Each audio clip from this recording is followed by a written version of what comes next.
नमस्कार सगळ्यांना, स्वागत आहे तुमचं माझ्या YouTube चॅनलवर. आज मी तुम्हाला मस्त अशी मूग डाळ घालून कोबीची भाजी करून दाखवणार आहे. मस्त अशी ही कोबीची भाजी बनवून तयार होते. इथे मी सर्वात आधी एक कोबीचा गड्डा मस्त असा लांब लांब कट करून घेतलेला आहे, पाहू शकता तुम्ही. त्यानंतर इथे मी थोडीशी मूग डाळ अर्धा तास भिजवून घेतलेली आहे. इथे तुम्ही डाळ तुमच्या आवडीनुसार कमी जास्त करू शकता.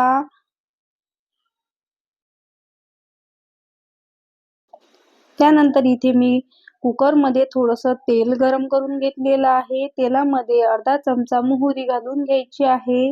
मोहरी छान अशी तडतडली की त्यामध्ये लगेचच थोडासा हिंग घालून घेणार आहे.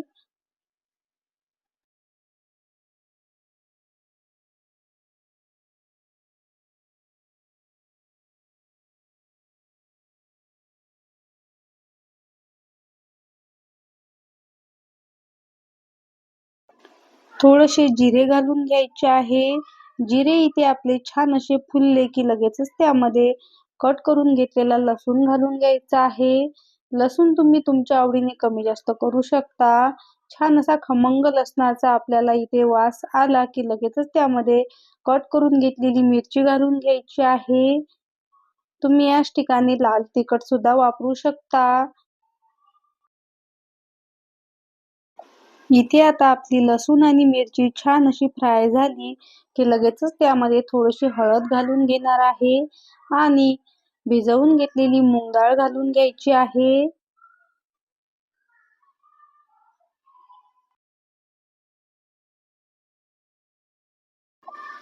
यामध्ये आता कट करून घेतलेला कोबी घालून घेणार आहे. कोबी आता आपल्याला मूग डाळीसोबत मस्त असा मिक्स करून घ्यायचा आहे.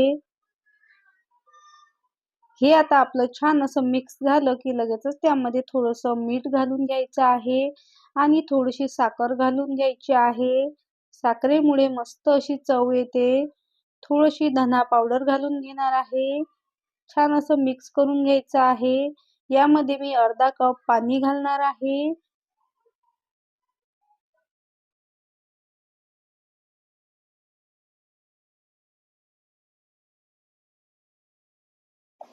इथे आता आपण भाजी कुकरमध्ये करत आहोत. याची आता आपल्याला एक शिट्टी करून घ्यायची आहे. यापेक्षा जास्त 2 शिट्ट्या वगैरे करायच्या नाही. नाहीतर कोबी खूप जास्त शिजते. फक्त याची मी एक शिट्टी करून घेणार आहे आणि लगेचच गॅस बंद करणार आहे. पाहू शकता तुम्ही एक शिट्टी झाल्यानंतर इथे आता आपली मस्त अशी कोबीची भाजी बनून तयार झालेली आहे. थोडीशी कोथिंबीर घालून घेऊ. मस्त अशी आपली ही कोबीची भाजी बनवून तयार झालेली आहे.